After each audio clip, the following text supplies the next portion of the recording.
இரட்சகருமா இருக்கிற இயேசு கிறிஸ்துவின் வழியாய் ஜெபிக்கிறோம். எங்கள் ஜெபம் கேளும் நல்ல பிதாவே, ஆமேன். வேதாகமத்தில் உள்ள ஓமைகள் மூலமாக நம்முடைய பிள்ளைகள் நம்மோடு பேசுவதற்கு ஆயத்தமாக இருக்கிறாங்க. அதில் முதலாவது நபராக சகோதரர் கிளாட்சன் ஆசிர் நமக்கு முதல் செய்தியை கொடுக்கும்படியாய் நம் மத்தியில் இருக்கிறாங்க. அவங்க பேச போகிற தலைப்பு என்ன அப்படின்றா, வீட்டு எஜமானாகிய ஒரு மனுஷன் இருந்தான் என்ற தலைப்பில் நல்ல ஒரு ஓமையை நம்மோடு பகிர்ந்து கொடுக்கும்படியாய் சகோதரர் வந்திருக்கிறாங்க. அவர்களை கிறிஸ்து இயேசுவின் நாமத்தினாலே மனதார வாழ்த்தி நான் வரவேற்றுக் கொள்கிறேன். இந்த நேரம் சகோதரருடைய நேரம். நமக்கு தேவ செய்தியை வழங்குவார்கள்.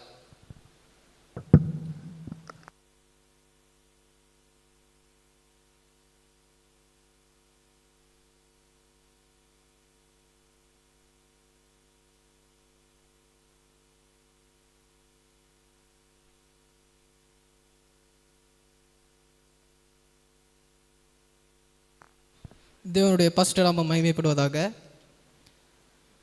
இந்த வாய்ப்பை தந்த வாலிப சங்க தலைவருக்கும் சபை போதற்கும் என் மனமார்ந்த நன்றிகளை நான் தெரிவித்துக் கொள்கிறேன்.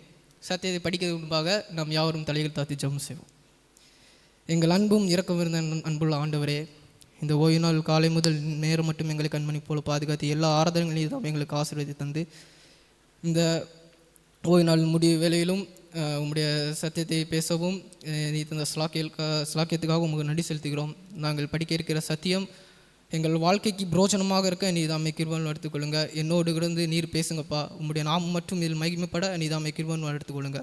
ஆரம்பம் முதல் முடிவு வரை உங்களுடைய தெய்வீக பிரசன்னம் எங்களை வழிநடத்த வேண்டுமாய் இயேசு நாமத்தில் ஜெபிக்கிறேன், அந்த நல்ல பிதாவே, ஆமென். தேவன் வந்த காலங்களில், தேவன் உலகத்தில் வாழ்ந்த காலங்களில் அநேக இடங்களில் தேவன் என்ன செய்கிறாரு, சுட்டி திரிக்கிறாரு. அப்போ சுட்டி திரிக்கிறாரு. எல்லா முக்காவாசி உபதேசங்கள் ஆண்டவர் எப்படி சொன்னார்னா உவமைகள் மூலமாக என்ன செய்கிறாரு, மக்களுக்கு உவமைகள் மூலமாக எடுத்து சொல்லி அந்த உவமைகளுக்குள்ள என்ன பொருள் இருக்கிறது அவங்களுக்கு உணர்ந்து கொள்ளதுக்கு ஆண்டவர் என்ன செய்கிறாரு.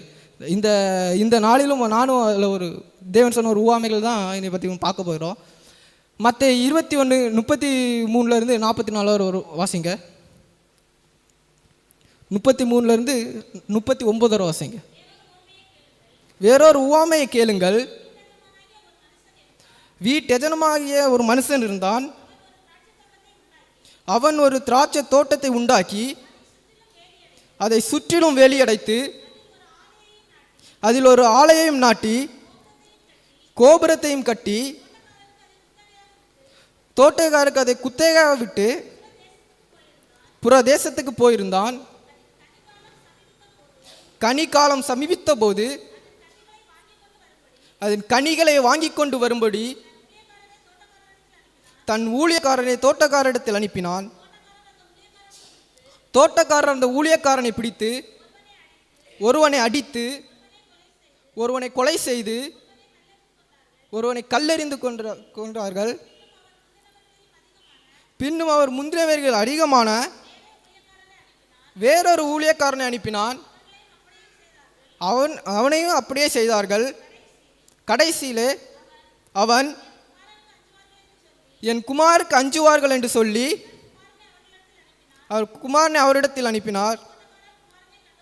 தோட்டக்காரர் குமாரனை கண்டபொழுது இவன் சுதந்திரவாளி, இவனை கொன்று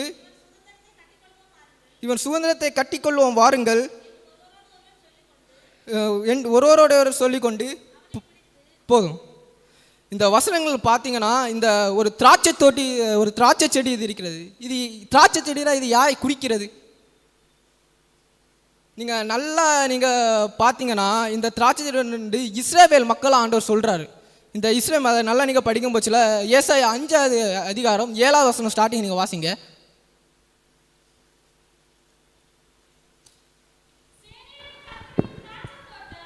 சேனைகளின் கர்த்தருடைய திராட்சை தோட்டம் இஸ்ரவேலின் வம்சமே.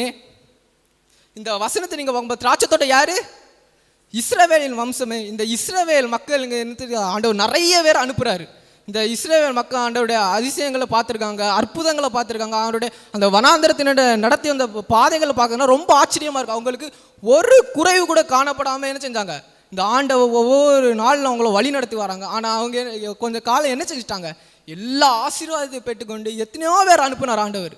எல்லாரும் ஆண்டோட ஆசீர்வாதத்தை வாங்கினது ஆண்டவர் என்ன செய்யல, யாருமே உணர்ந்து கொள்ள ஒரு இதுதான். அதான் ஆண்டவர் சொல்றாரு, நான் எத்தனையோ பேரை நான் உங்களிடத்துல என்ன செஞ்சேன், அனுப்புனேன். எல்லாரையும் நீங்கள் கொலை செஞ்சீங்க. என்ன எல்லாரையும் நீங்கள் என்ன செஞ்சீங்க, எனக்கு ஏற்றுக்கொள்ளாம எல்லாரையும் புறம்பே தள்ளினீங்கள், எல்லாரையும் கொலை செய்யுங்கள் என்று நம்ம வாசிக்கிறோம். இதே அந்த ஒரு இந்த ஊவாமை பழைய ஏற்பாடில் ஏசாயா அழகாக ஒரு அதிகாரம் 5வது அதிகாரத்தின் ஸ்டார்டிங் நீங்கள் வாசிங்கன்னா ஏசாயா அழகாக வர்ணிச்சிருக்கிறார். அதை வாசிங்க. இப்பொழுது நான் என் நேசரிடத்தில் அவருடைய திராட்சை தோட்டத்தை குறித்து என் நேசர் கேட்ட ஒரு பாட்டை பாடுவேன். என் நேசருக்கு மகா செழிப்பான மேட்டிலே ஒரு திராட்சை தோட்டம் உண்டு. அவர் அதை வேலி அடைத்து அதில் உள்ள கற்களை பொறுக்கி அதில் நற்குல திராட்சை செடிகளை நட்டு அது நடுவில் ஒரு கோபுரத்தை கட்டி அதில் ஆலயம் உண்டு பண்ணி அது நல்ல திராட்சை பழங்களை தரும் என்று காத்திருந்தார். அதுவோ கசப்பான பழங்களை தந்தது. ஆண்டவர் எவ்வளோ அழகாக சொல்லுங்க. அவர்களுக்கு ஆலையை கட்டுகிறாரு, கற்களை பொறிக்கிறாரு. அவருடைய வாழ்க்கையில் ஒரு குறையும் அவங்களுக்கு இல்லை. சந்தோஷமாக அவங்களுக்கு தேசத்துக்கு தேசம், பாலுத்தேன் ஓடுகிற தேசம், ஒரு பஞ்சம் இல்லை. ஆனால் என்ன கொடுக்கலையா அவங்களுக்கு? கனிகளை கொடுக்க என்ன செஞ்சாங்க, மறந்து விட்டார்கள். அதே இது அந்த அதிகாரத்தில் நீங்கள் பார்த்தீங்கன்னா எரேமியா 2:21 நீங்கள் வாசிக்கலாம். இங்கே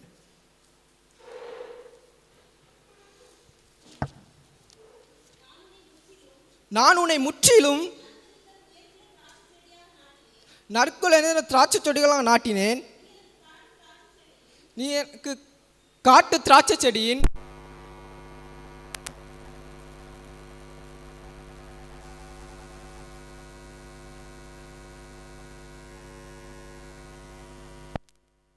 கனியை தார.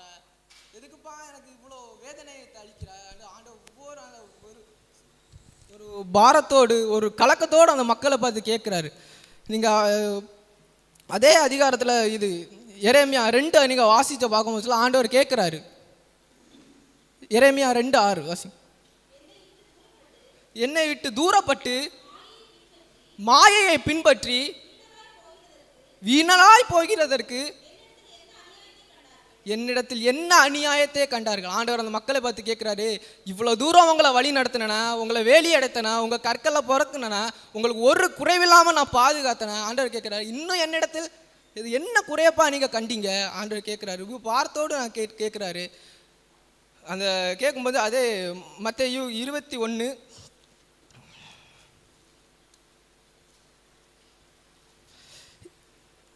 35வது வசனத்தை வாசிங்க திரும்பியும். தோட்டக்காரர்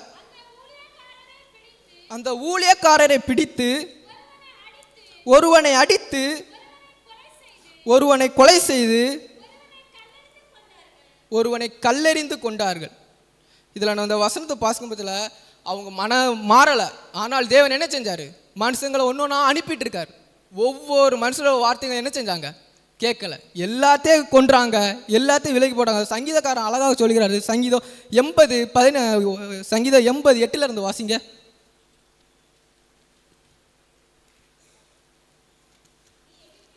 நீ எகிப்தில் இருந்து ஒரு திராட்சை கொடியை கொண்டு வந்து ஜாதிகளை துரத்தி விட்டு அதை நாட்டினீர், அதற்கு இடத்தை ஆயத்தப்படுத்தினீர், அது வேருண்டி தேசமெங்கு படர்ந்தது, அது நிழலால் மலைகளும் அதன் கிளைகளால்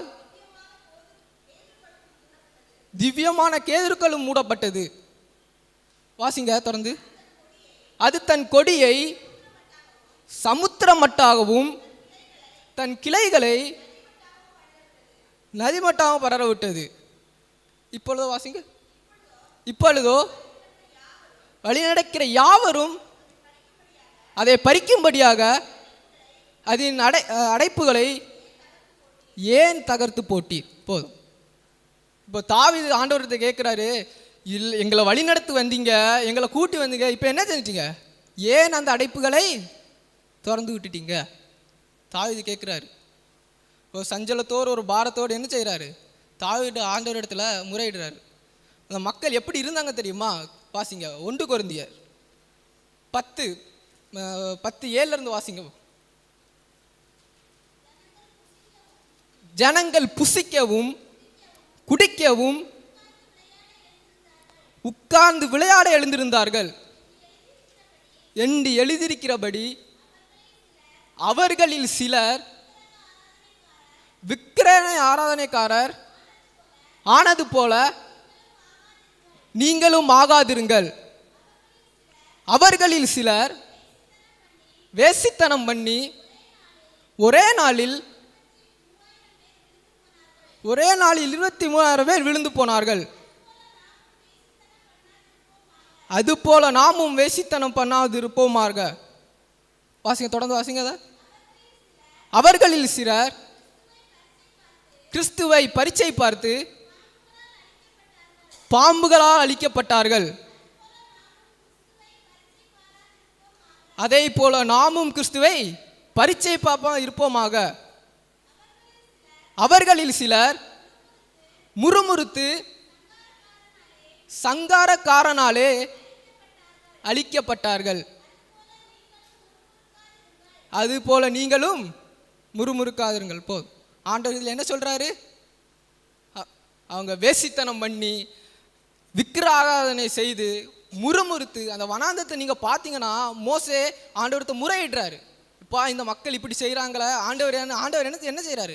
அவங்கள தண்டிப்போன்னு சொல்ல முடியல. மோசே என்ன செய்கிறாரு? முறையிடப்பா, வேண்டாப்பா, அவங்கள நீங்கள் தண்டிச்சுன்னா என் பேரை அதில் இந்த கிறுக்கி போடுங்க ஆண்டவர் முறையிட்டு. ஆனால் என்ன செய்தாங்க? மோசையை சும்மா விட்டாங்களா மோசைய? இல்லை, திரும்ப முறுமுறுத்து எவ்வளோ அந்த அவங்க தேவன் கொடுத்த ஆசீர்வாதங்களை நீங்கள் அந்த அதிகாரத்தெல்லாம் வாசிக்கும் போச்சுல, ஆண்டவர் ஒரு குறைவில்லாமல் விடுங்க. அந்த 40 வருஷம் அவங்க வனாந்தரத்தில் நடந்து போனாங்க. ஒரு உதாரணத்தை வைப்போமே, 40 வருஷம் முன்னாடி சின்ன பிள்ளையா 2 வயசில் அந்த வனாந்தரத்தை எகிப்து தேசத்தில் வந்து 40 வருஷம் வழி நடக்கும் போச்சுல, அதுக்கு துணி என்ன செய்யலை, கிளியவும் இல்லையா, பாதரட்சம் தேயவும் இல்லையா. அப்போ அந்த 2 வயசில் 40 வருஷம் அந்த பிள்ளைக்கு எத்தனை வயசாயிருக்கும்? 40 வயசு. அப்போ அது எவ்வளோ ஒரு அற்புதமான ஒரு வழி நடத்தல் பாருங்க. அந்த பிள்ளை வர துணி என்ன செய்யாதா? கிழிந்து போகும் இல்லையா? பழசும் செருப்பு என்ன காலில் பட்ட செருப்பு தேவையில்லை. அப்படிப்பட்ட ஆசீர்வாதங்கள். ஆனாலும் அந்த மக்கள் என்ன செய்யாங்க? உணர்வு இல்லாமல் கடைசியில் ஆண்டவர் பார்த்தாரு, நானே வாரேன் நினைச்சாரு. அவரே வந்தார். ஆனால் அவரே என்ன செஞ்சாங்க? இந்த இஸ்ரவேல் மக்கள் என்ன செஞ்சாங்கன்னா அந்த மோச இடத்தில் என்ன செஞ்சாங்களோ அதே தேவனிடத்தில் செய்கிறாங்க. முறுமுறுக்கிறாங்க, கொலை செய்ய வகை பார்க்கிறார்கள். லாஸ்ட் அவரையும் பாளையத்துக்கு தள்ளி கொலை செய்தார்கள். அது ஆண்டவர் சொல்றாரு, நீங்கள் எது ஆகாதென்று நீங்கள் ஒதுக்கி வச்சிங்களோ அதுவே என்ன செஞ்சுட்டு உங்களுக்கு. அது ஆண்டவர் சொல்றாரு, ஆகாதென்று தள்ளின கல்லே மூளைக்கு தலைக்கல் ஆயிட்டு, அது கத்தராலே ஆயிட்டு, அது நம்முடைய கண்களுக்கு ஆச்சரியமாக இருக்கிறது. அதே நீங்கள் பார்த்தீங்கன்னா இப்போது அந்த இஸ்ரவேலத்தை நாம் இன்றைக்கு ஆவிக்குரிய ஒரு இஸ்ரவேலராக நாம் வாழ்ந்துட்டு தான் இருக்கோம். ஆண்டவர் நம்மளுக்கு ஒவ்வொரு நாளும் ஒரு குறைவில்லாமல் நம்முடைய வாழ்க்கையில் என்ன செஞ்சாங்க? நடத்திட்டே வராங்க. ஆனால் அதை நம்ம இன்னைக்கு உணர்ந்து இருக்கிறோமா? ஆண்டவருக்கு உண்மையாகவே நாம் உண்மையாக இருந்து அவருக்கு செவி கொடுக்கிறோமா என்பது ஒரு கேள்விதான். அதை பார்க்குறாரு. நீங்கள் நம்மளும் அதே போல் நடந்தா என்ன செஞ்சிடா? தேவன் வேறு ஜனத்துக்கு மாற்றி கொடுக்கிறாராம். அதே நீங்கள் அந்த வசனம் வாசிங்கன்னா மத்தேயு 21 அதிகாரம் 43 வசனத்தை நீங்கள் வாசிங்களா? ஆகையால் தேவனுடைய ராஜ்யம் உங்களிடத்திலிருந்து நீக்கப்பட்டு அதற்கேட்டு கனிகளை தருகிற ஜனங்களுக்கு கொடுக்கப்படும். யாருக்கு கொடுக்கப்படுமா? நாம் அந்த ஒரு ஆவிக்குரிய இஸ்ரவேலா நாம் இருக்கிறோம்.